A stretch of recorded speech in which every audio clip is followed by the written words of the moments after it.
हरे कृष्णा। सब भक्तों का स्वागत है श्रीमद् भागवतम की कथा में। आइए श्रवण करते हैं परीक्षित महाराज की कहानी। श्रीमद् भागवतम के अवतरण के लिए किस प्रकार का मोड़ परीक्षित महाराज जी के जीवन में आया, जो एक ब्राह्मण बालक के द्वारा उन्हें शापित करने से हुआ।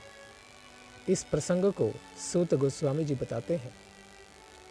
एकदा धनुरुद्यम्य विचरन् मृगयां वने मृगाननु गतः श्रान्तः श्रुधितस्त्रीषितो भृशं जलाशयम् अचक्षाणः प्रविवेश तमाश्रमं ददर्श मुनिमासीनं शान्तं मिलितलोचनम्।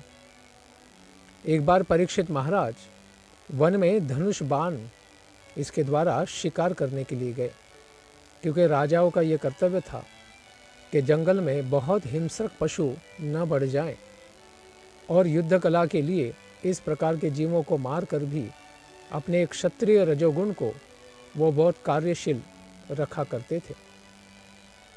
हिरणों का पीछा करते करते वे अत्यंत थक गए और उन्हें अत्यधिक भूख और प्यास लग गई, क्योंकि काफ़ी समय तक ये क्रीड़ा कर रहे थे, तो जंगल में काफ़ी भीतर चले गए होंगे। जलाशय की खोज करते हुए वे सुविख्यात शमिक ऋषि जी के आश्रम में प्रविष्ट हुए।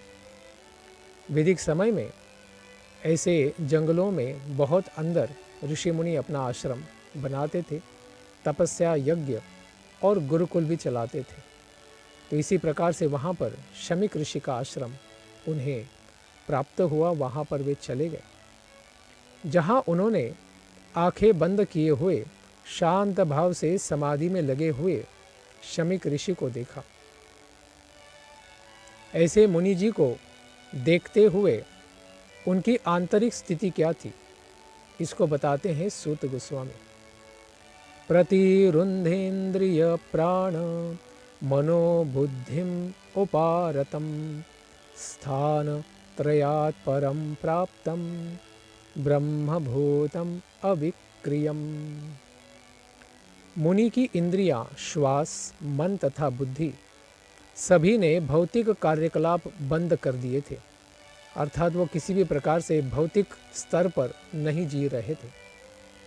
और वे तीनों जागृत, सुप्ति यानी स्वप्न और सुषुप्ति, ये तीनों अवस्थाओं से अलग होकर चौथी अवस्था जैसे तुर्यक स्थिति में थे, यानी आध्यात्मिक समाधि में थे। परम पुरुष पूर्ण के समान गुणात्मक दृष्टि से दिव्य पद पर प्राप्त थे, अर्थात पूर्ण समाधि उनकी लग चुकी थी। इस प्रकार की स्थिति थी वे महान मुनि की। ऐसे मुनि जी के पास गए पानी या किसी अन्न की अपेक्षा से, तो वहाँ पर पास में जाकर राजा ने क्या किया। विप्रकीर्ण जटाच्छन्नम रौरवेणाजिनेन च विशुष्यत्तालु रुदकम तथा भूतम अयाचत। वे ध्यानमग्न मुनि मृग चर्म को लपेटे हुए थे और इनकी लंबी जटाएं उनके सारे शरीर पर बिखरी हुई थी। प्यास के मारे सूखे तालू के साथ वे राजा उनसे जल मांगने लगे। अभी वे स्वयं समाधि अवस्था में थे, लेकिन राजा को तो अपने शरीर की प्यास जीने नहीं दे रही थी। इसलिए उन्हीं के पास गए, क्योंकि सहसा आसपास में कोई दिखा नहीं, क्योंकि सारे बच्चे, सारे बालक गुरुकुल के, वे सब लोग नदी पर गए थे स्नान करने के लिए। तो मुनि ने राजा को क्या प्रतिसाद दिया, क्या उनकी निवेदन को उन्होंने क्या उत्तर दिया। अलब्ध तृणभूम्यादि रसम प्राप्तार्घ्य सुनृतः अवज्ञातम इवात्मानं मन्यमानश्चुकोपः। आसन, बैठने का स्थान, जल तथा मधुर वचनों के द्वारा किसी प्रकार से न स्वागत किए जाने पर राजा ने अपने आप को उपेक्षित समझा कि उनके ऊपर ध्यान नहीं दिया गया है, और इस तरह सोचते हुए वे मानो क्रुद्ध ही हो गए। क्योंकि कोई अतिथि आता है तो अतिथि देवो भव, इस न्याय से अतिथि का सत्कार होना चाहिए। उन्हें कम से कम आसन दे, बैठने का स्थान दे। घर में कुछ न हो तो कम से कम जल दे, और जल भी न हो कम से कम मधुर वचन बोलकर उनका अच्छे से स्वागत तो किया जाए।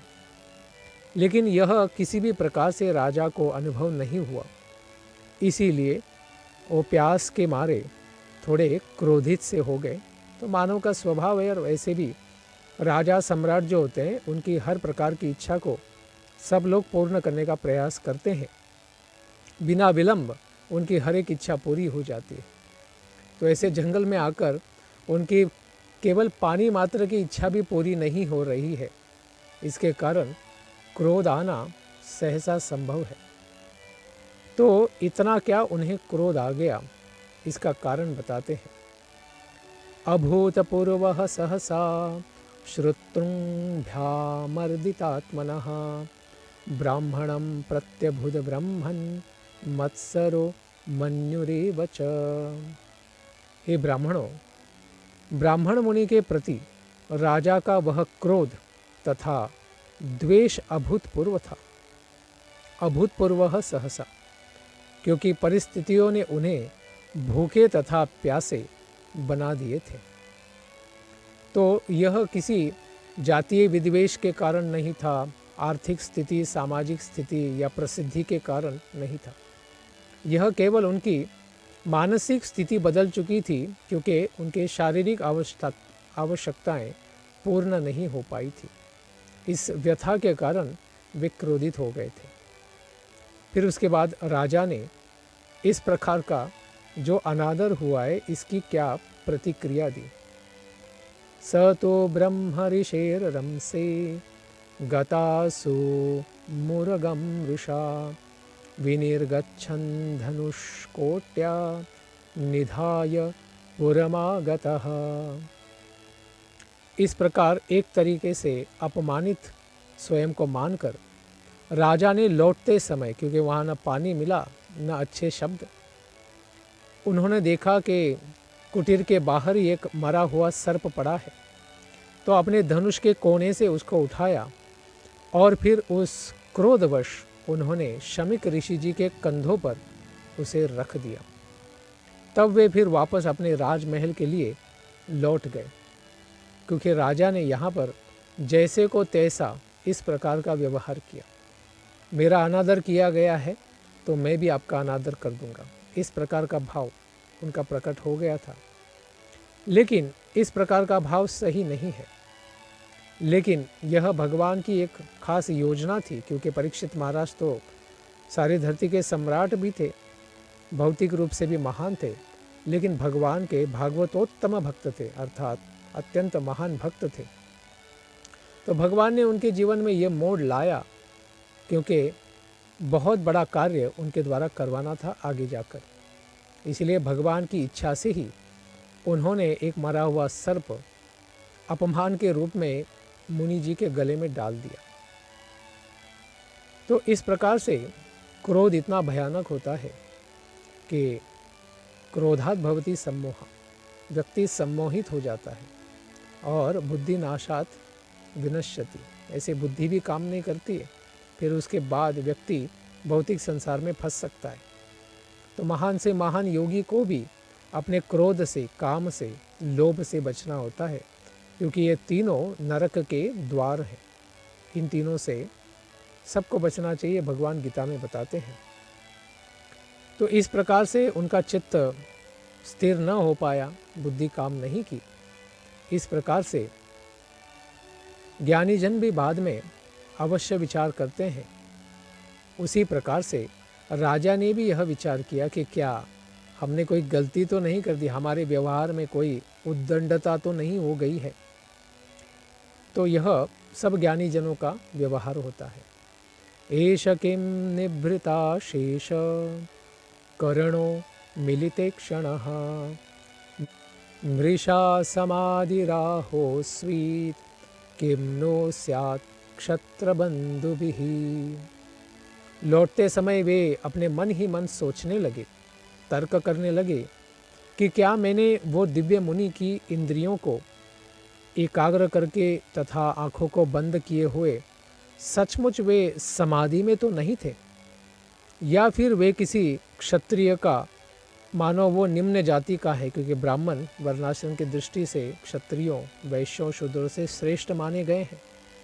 तो इस प्रकार से हम निम्न जाति से हैं ऐसा समझकर हमारा सत्कार करने से बचने का प्रयास करने के लिए समाधि का स्वांग या ढोंग तो नहीं रचा रहे थे।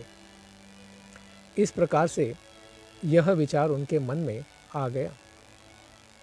तो महात्मा मुनिगण जो होते हैं वे अपने प्रति किए हुए अपराध को कभी गंभीरता से नहीं लेते, और कोई इस प्रकार का अपराध कर भी दे गलती से तो उन्हें माफ़ कर देते हैं। परंतु उनके जो प्रियजन होते हैं वे कभी इस प्रकार के अपराधों को क्षमा नहीं करते हैं।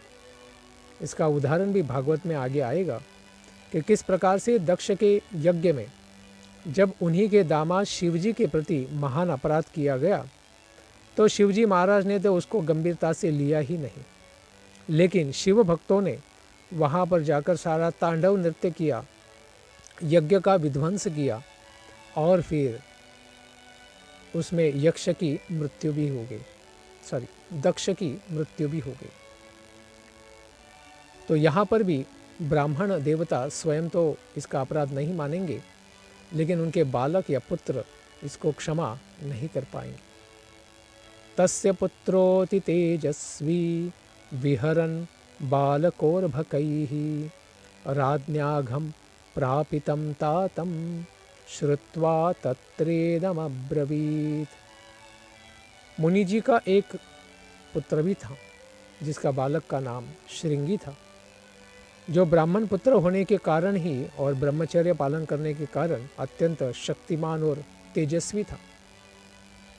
जब वह अपने अनुभवहीन छोटे छोटे बालक वहाँ पर उसके साथ खेल रहे थे नदी में, तभी सहसा किसी ने पिता के जीवन में जो विपत्ति आई है उसके बारे में राजा ने उनसे एक ऐसा अनादर किया है, इसका वृत्तांत सुना।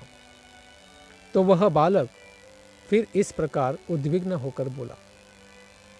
तो ब्रह्मचर्य एक महान शक्ति है, इसीलिए सब लोगों ने विवाह से पहले और विवाह के अंदर भी अपने नियमों का अच्छे से पालन करना उसकी शक्ति का वर्धक होता है।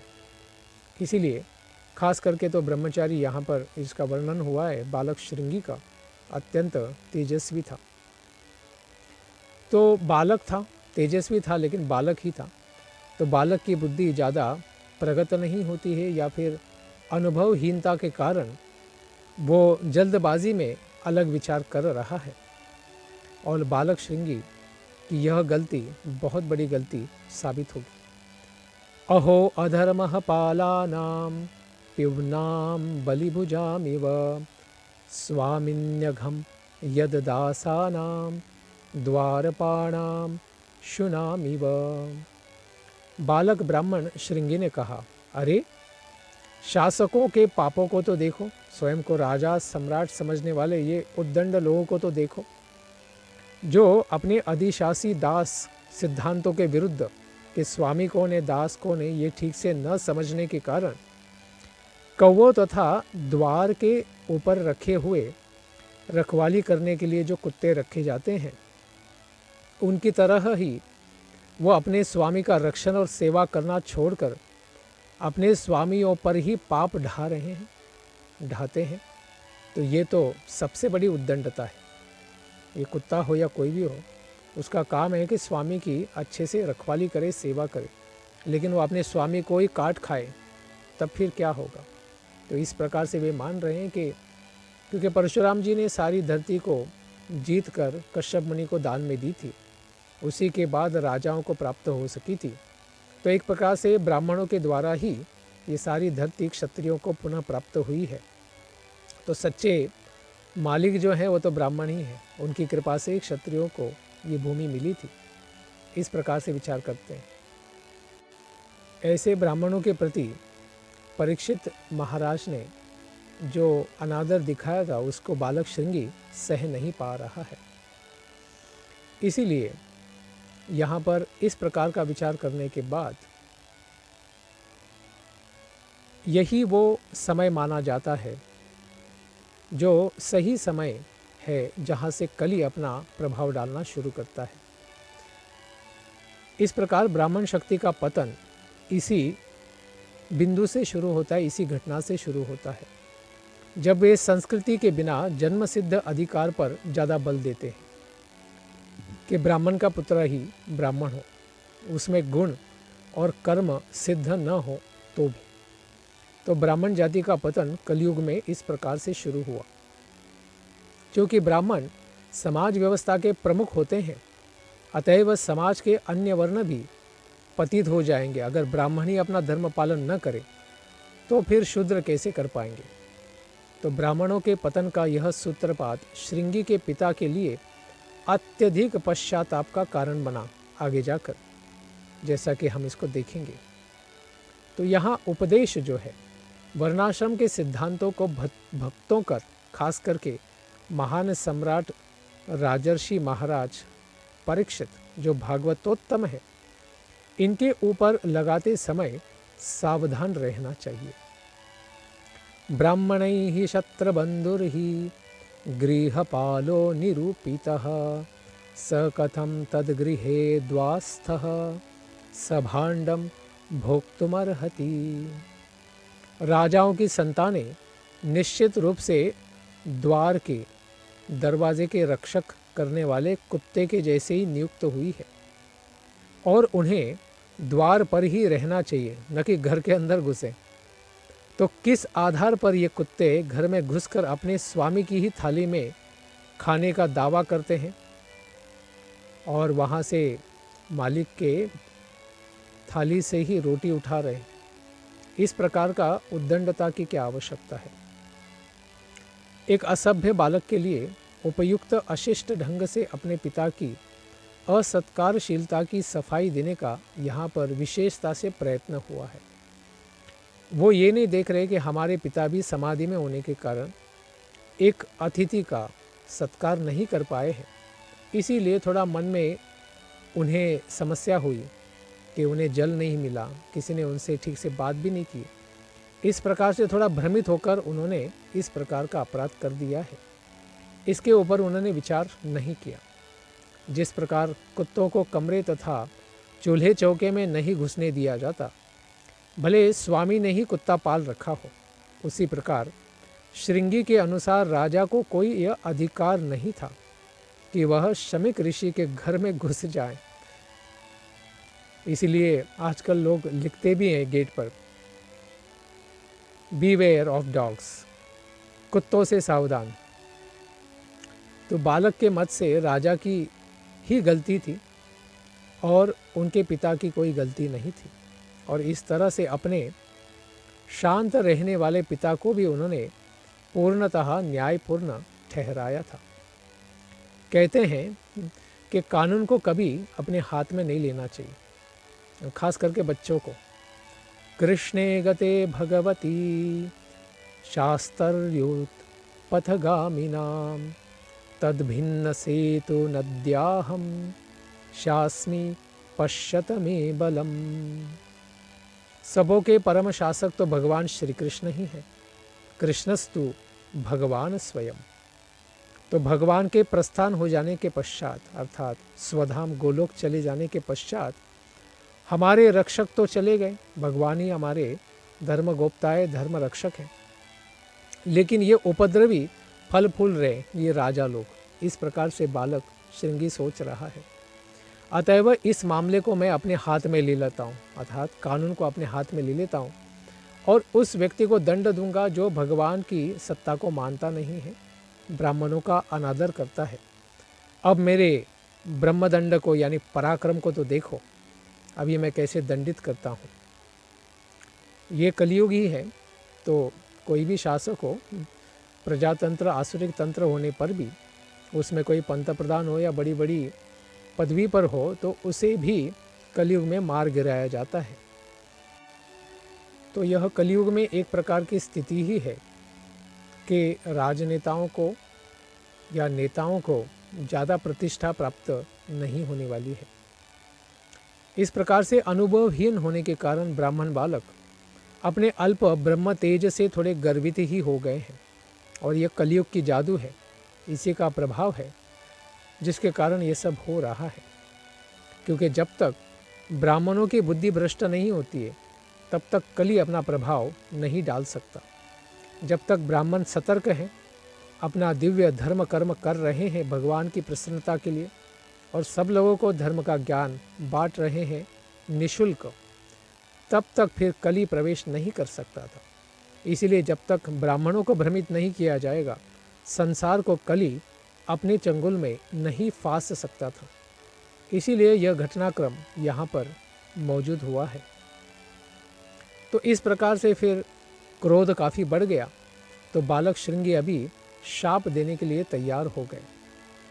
इत्युक्त्वा रोषताम्राक्षो वयस्या नृषिबालकः कौशिक्याप उपस्पृश्य वाग्वज्रम विससर्जः। इस प्रकार से कहकर इत्युक्त्वा क्रोध से लाल लाल आंखें करके रोषताम्राक्षो, ताम्र यानी कॉपर, तांबे की तरह लाल लाल आंखें कर अपने संगियों को कहकर उस ऋषिपुत्र ने कौशिक नदी में स्नान करते करते ही जल का स्पर्श किया, उपस्पृश्य, और निम्नलिखित शब्द रूपी वज्र राजा के ऊपर छोड़ दिया। राजा ने तो सांप को उपयोग में लाया था मुनि का अपराध मानकर उनका अनादर करने के लिए, तो बालक श्रृंगी ने भी सोचा कांटे से कांटा निकालेंगे। अगर उन्होंने सांप को लेकर मेरे पिता का अपराध किया है तो मैं भी किसी सांप को ही उपयोग में लाकर राजा की मृत्यु का कारण बना देता हूँ। इसको बोलते हैं जैसे का तैसा।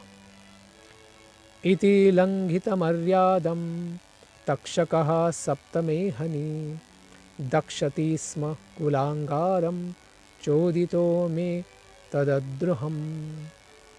तो उन्होंने राजा को कुल का अंगार कहा, कुल का कलंक कहा, क्योंकि उनका कुल तो पांडवों का है जो भगवान के द्वारा रक्षित था। तो ऐसे कुल में ब्राह्मणों का अपराध करने वाला व्यक्ति कैसे जन्म ले लिया। इस प्रकार से जो अपनी मर्यादा का पालन नहीं करता है उसके लिए वो शाप देने के लिए तैयार हो गए। ब्राह्मण बालक ने कहा, आज से 7वें दिन सप्तमे हनि अपने वंश के इस सर्वाधिक नीच को तक्षक नाम का भयानक वैश्विक सर्प आकर डस ले, क्योंकि इसने मेरे पिता को अपमानित करने के लिए शिष्टाचार के सारे नियमों को तोड़ दिया है। इस प्रकार से बालक ने भयानक वज्र रूपी ये शाप छोड़ दिया। श्रृंगी नदी के ऊपर नहा रहा था, फिर उसके पश्चात काफ़ी दुखी हुआ तो वापस जल्दी लौटा, और वापस लौटने के बाद आश्रम में आकर उसने क्या दृश्य देखा। ततो भित्याश्रमं बालो गले सर्पकलेवरम पीतरम वीक्ष दुःखार्तो मुक्तकंठो रुरोदः। उसके पश्चात जब बालक आश्रम पर लौटा तो उसने देखा कि अपने पिता के गले में अभी भी वो मरा हुआ सर्प पड़ा हुआ है और पिता समाधि में है, और अत्यंत उद्विग्नता के कारण वह एकदम जोर से चिल्लाया और रोने लगा। इस प्रकार से बड़ी आवाज़ करने के कारण मुनि जी का फिर चित्त तो फिर स्थिर नहीं हो पाता, तो उनकी समाधि कैसे टिकती। सवा अंगिरसो ब्रह्मन् श्रुत्वा सूत विलापनम उन्मिल्य शनकैर्नेत्रे दृष्ट्वा चांसे मृतोरगम। मृतोरगम, मृत उर्गम, उर्गम यानी सांप, मरा हुआ सांप उनके गले में था। इस प्रकार से अंगिरा मुनि के वंश में उत्पन्न हुए वे शमिक ऋषि अपने पुत्र श्रृंगी का बहुत जोर से चिल्लाना सुनकर धीरे धीरे शांत वृत्ति से उन्होंने आंखें खोली और उन्होंने देखा कि उनके गले में एक मरा हुआ सर्प पर गोलाकार वृत्ति से डाल दिया गया है। तो शमीक ऋषि जी ने अपने गले में पड़े हुए उस सर्प को देखकर फिर क्या प्रतिक्रिया दी, कैसा उनका मनोभाव रहा। विसृज्य तं च पप्रच्छ वत्स कस्माद्धि केन वा तेप कृतम् इत्युक्तः स न्यवेदयत्। जब ऋषि मुनि ने वो मरा हुआ सर्प देखा तो उसको उन्होंने अपने हाथ से एक और फेंक दिया और अपने पुत्र से पूछा कि बालक, तुम क्यों रो रहे हो? क्या किसी ने तुम्हें चोट पहुँचाई, दुखाई, या तुम स्नान करने के लिए गए, वहाँ पर कोई समस्या आ गई? क्यों बालकों में ऐसी नोक झोंक तो होती ही रहती है, कुछ ना कुछ होता रहता है, बालक डर जाते हैं। तो यह सुनकर बालक ने जो कुछ घटना घटी थी उसे उन्होंने कह सुनाया, क्योंकि ब्राह्मणों का यह स्वभाव ही है कि वो सत्य बोलते हैं। तो इस प्रकार से बालक ने सारा सच बता दिया। तो श्रृंगी की दृष्टि में जो राजा के द्वारा एक महान अपराध किया गया था, तो ऋषिवर शमीक ऋषि जी के द्वारा वो कैसा देखा जाता है, उनकी दृष्टि में क्या वो अपराध है या नहीं। तो महात्माओं की दृष्टि कैसी होती है, इसका दर्शन हो रहा है।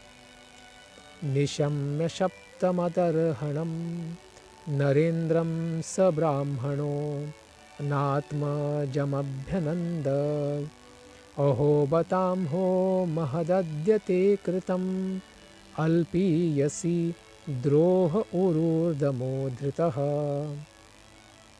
उनके पिता ने अपने पुत्र से सुना कि राजा ने किस प्रकार से उनके गले में ये सर्प डाला था, और फिर उन्होंने क्रोध के उत्साह में आकर उन्हें शाप दे दिया। यद्यपि उन्हें उस प्रकार का दंड नहीं होना चाहिए था, क्योंकि वह समस्त मनुष्यों में श्रेष्ठ थे। राजा है, उसे नरदेव कहा जाता है, और अगर पृथ्वी का सम्राट है तो अति विशेष जीव है। भगवान की उनको शक्ति प्राप्त है, उनकी सेवा में वो लगे हुए हैं। तो ऋषिवर ने अपने पुत्र को इस बात के लिए शाबाशी नहीं दी कि वाह बेटा, तुम तो एकदम शेर हो, तुमने तो सही काम किया है, जैसे को तैसा करके तुमने उस राजा को अच्छा शाप दे दिया। इस प्रकार से कोई शाबाशी नहीं दी। उल्टा उन्होंने अपने बालक को यह कहकर पछताने लगे कि हाय, मेरे पुत्र ने कितना बड़ा पाप कर्म कर दिया है। ये कोई धर्म का काम नहीं किया है जिससे संसार का और हम सबका कल्याण हो। उसने एक तुच्छ अपराध के लिए इतना भारी दंड दे दिया। ये मरा हुआ सर्प था, जीवित तो था ही नहीं, और वो चाहते तो मेरा गला भी काट सकते, धनुष बाण मार सकते थे, लेकिन फिर भी इस प्रकार का अपराध, इसके प्रति उन्होंने जो अति उत्साह, अति क्रोध और शाप दे दिया, ये उचित नहीं था। तो बालक के इस गलती पर मुनिवर बालक को क्या उपदेश देते हैं, क्योंकि ब्राह्मण और गुरु का ये कर्तव्य है कि हर घटना में अपने बालक या शिष्य को सही ज्ञान और उपदेश दे। न वै नृभिर्नरदेवं पराख्यं सम्मातुमर्हस्य विपक्वबुद्धि यत्तेजसा दूरविषहेण गुप्ता विन्दन्ति भद्राण्यकुतो भया प्रजा। हे बालक श्रृंगी, तुम्हारी बुद्धि अभी अपरिपक्व है, तुम्हें ज़्यादा अनुभव नहीं है, अतएव तुम्हें यह ज्ञान नहीं है कि राजा मनुष्यों में सर्वोत्तम होते हैं और वे भगवान के तुल्य ही होते हैं। उनकी तुलना कभी भी सामान्य व्यक्ति के साथ नहीं की जा सकती। उसके राज्य के नागरिक उसके दुर्दम तेज से ही, क्षत्रिय और न्याय धर्म के कारण ही सुरक्षित रह सकते हैं और अत्यंत समृद्धिमय जीवन व्यतीत कर सकते हैं, क्योंकि जब तक धर्म का पालन और संरक्षण हो रहा है राजा या सम्राट के द्वारा, तभी तक वर्णाश्रम धर्म का रक्षण हो सकता है। कलयुग में हम देख सकते हैं राज व्यवस्था न होने के कारण प्रजातंत्र यानी सर्वाधिक तो जनता शूद्र होती है, तो ऐसे शूद्रों के ऊपर इसको छोड़ देंगे तो क्या हालत होती है, हम सब सारे संसार में इसका दर्शन कर ही रहे। तो इसी को भविष्यवाणी के रूप में बता रहे हैं शमीक ऋषि। कैसे राजा अगर प्रशासक न हो तो संसार का कितना अनिष्ट हो सकता है। अलक्षमाने नरदेव नाम्नी रथांगपाणावयमंगलोकः तदा हि चौर प्रचुरो विनंक्ष त्यरक्षमाणो विवरूथवत् क्षणात्। तुरंत क्षण भर में ही क्या हो जाता है हे बालक, एक छत्री छत्रपति सम्राट राजसत्ता धारण करने वाले, रथचक्र धारण करने वाले भगवान का प्रतिनिधित्व किया करते हैं। और जब इस प्रकार की राजसत्ता ही मिट जाती है तो सारा संसार चोरों से भर जाता है, और चोर ही शासक बनेंगे तो फिर कौन सा नियम चलेगा। जो तितर बितर मेमनों की भांति असुरक्षित प्रजा को तुरंत परास्त कर देते हैं तो किसी का भी कल्याण नहीं करते, स्वयं का भी नहीं, जनता का भी नहीं, तो भगवान के बारे में तो कब विचार करेंगे। तो इस प्रकार के अगर जो पापाचार आगे जाकर बढ़ेगा सम्राट के न होने से, इसकी जिम्मेदार कौन रहेंगे, इसकी जिम्मेदारी किसके माथे लगेगी। तदद्यनः पापमुपैत्यनन्वयम् यन्नष्टनाथस्य वसोर्विलुम्पकात् परस्परं घ्नन्ति शपन्ति वृञ्जते पशून् स्त्रियोर्थान् पुरुदस्य वो जनान्। राजा की शासन प्रणाली के समाप्त होते ही तथा धूर्तों एवं अत्यंत चोरों द्वारा लोगों की संपत्ति लूटने के कारण बड़े बड़े सामाजिक विघ्न आएंगे, लोग हताहत किए जाएंगे, पशु तथा स्त्रियां चुराई जाएंगी। जैसे गायों को अभी सारे कसाई घरों में लेकर कौन कौन कहाँ पर काट रहा है, तस्करी हो रही है। स्त्रियों की हालत बहुत बुरी है, उनका कोई रक्षण नहीं है, और सब जगह हर प्रकार के चीज़ों को बेचने के लिए उनको बस कठपुतली बनाकर पेश किया जा रहा है। और इन सारे पापों के उत्तरदायी होंगे हम सब, खास करके ब्राह्मण, क्योंकि हम ही इस प्रकार के राजाओं को हटा रहे हैं। इसलिए नह यह हम, इसका द्योतक शब्द उपयोग में लाया गया है। तो समाज में इस प्रकार के राजा के अभाव के कारण और कौन कौन से परिणाम देखने को मिल सकते हैं। तदार्य धर्मः प्रविलीयते नृणां वर्णाश्रमाचार्ययुतस्त्रयीमयः ततोऽर्थकामाभिनिवेशितात्मनां शूनां कपीनां इव वर्णसंकरः। तो वर्णसंकर का प्रादुर्भाव किस प्रकार से, शूनाम कपीनाम इव, कुत्ते बंदरों के जैसे वर्णसंकर उत्पन्न होंगे। सामान्य लोग जाति और समाज व्यवस्था, आश्रम वर्णाश्रम व्यवस्था जो भगवान के द्वारा दी गई है, इसके गुणात्मक कार्यों के रूप में प्रगतिशील सभ्यता के मार्ग से, धर्म के मार्ग से और वैदिक आदेशों से धीरे धीरे हट जाएंगे, गिर जाएंगे, नष्ट भ्रष्ट हो जाएंगे। इस प्रकार सब लोग इंद्रिय तृप्ति के निमित्त केवल आर्थिक विकास, इकोनॉमिकल डेवलपमेंट के प्रति अधिक आकृष्ट होंगे। सब जगह पैसे की बात चल रही है और सारा पैसा झूठा है, क्योंकि उसके पीछे न कोई सोना है, न कोई राज्य व्यवस्था। इसीलिए सब जगह मंदी आती रहती है, महामंदी, राष्ट्रीय मंदी, जागतिक मंदी, ये सब चलती ही रहती है। और इसके फलस्वरूप फिर कुत्तों और बंदरों के स्तर पर ही अवांछित, जिसकी कोई इच्छा न करे, इस प्रकार की जनसंख्या को बढ़ावा मिलेगा। पृथ्वी का बोझ बढ़ ही रहा है ऐसे वर्ण संकर के कारण, और फिर स्त्रियों का स्वभाव भी खराब हो रहा है।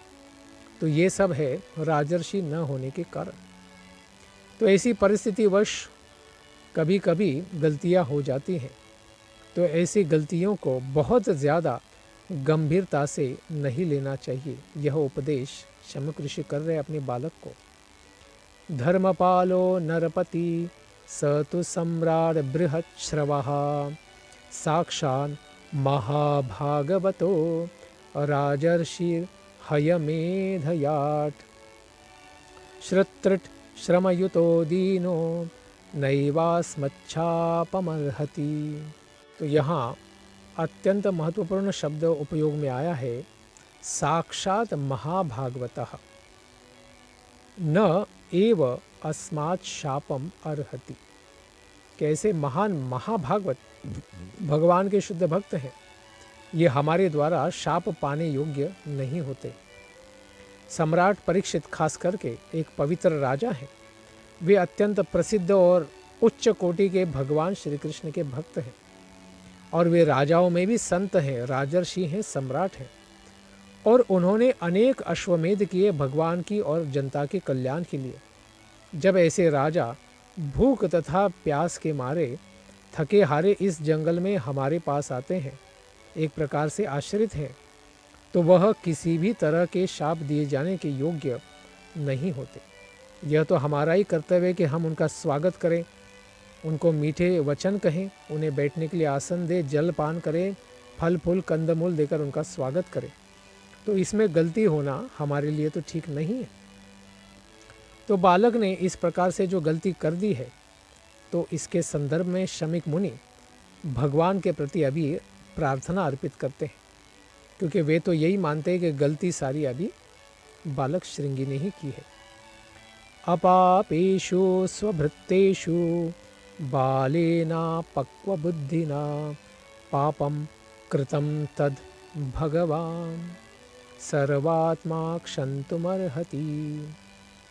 तब ऋषिवर ने सर्वव्यापी भगवान जो चराचर में है स्थित परमात्मा के रूप में, उनसे अपने अप्रौढ़ जो प्रगत नहीं है, न उम्र में, न ज्ञान में, न तपस्या, न अनुभव में, न साक्षात्कार में, तथा बुद्धिहीन भी है, उनको ज़्यादा बुद्धि भी नहीं है, ऐसे पुत्र को क्षमा भगवान क्षमा करे, क्षन्तुम अर्हति, वो क्षमा के योग्य हैं, उनके लिए प्रार्थना की। जिसने ऐसे व्यक्ति को शाप देने का महान पाप किया है, जो समस्त पापों से मुक्त हैं, भगवान के दिव्य भक्त हैं और पराश्रित एवं सभी प्रकार के जीवों की रक्षा के लिए जाने गए हैं, माने गए हैं और हमारे द्वारा भी रक्षा के योग्य ही थे। ब्राह्मणों का तो कर्तव्य ही है कि राजा, महर्षि, सम्राटों का भी रक्षण करें, धर्म के रास्ते पर उन्हें रखें और उनके द्वारा सारी समाज व्यवस्था को धार्मिक बना के रखें। लेकिन यह कलयुग का ही विशेष प्रभाव है कि राक्षस लोग जो पूर्व काल में भगवान के द्वारा मारे नहीं गए थे, जैसे सतयुग में, त्रेता युग में या फिर द्वापर में भी, तो इस प्रकार के जो राक्षस लोग थे कलयुग में ब्राह्मणों के घर में जन्म लेंगे और ब्राह्मण जाति का, वर्णाश्रम व्यवस्था का और सारी समाज व्यवस्था का नाश करने के लिए कारण बनेंगे। ऐसा उल्लेख वराह पुराण में किया गया है।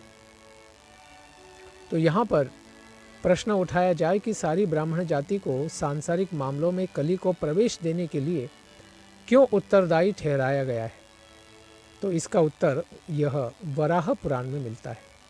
इसी के अनुसार जो असुर भगवान के शत्रु हैं किंतु भगवान के द्वारा मारे नहीं गए थे, उन्हें ही कलयुग में यह लाभ उठाने के लिए ब्राह्मणों के परिवार में जन्म लेने की अनुमति दी गई है।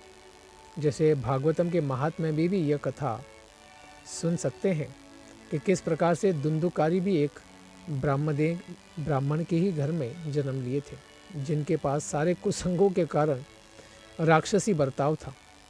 तो यह कलयुग का लक्षण ही है कि इस प्रकार के राक्षसी वृत्ति वाले लोग ब्राह्मणों के घर में जन्म लेकर इस सारी व्यवस्था का नाश के लिए कारण बन सकते हैं।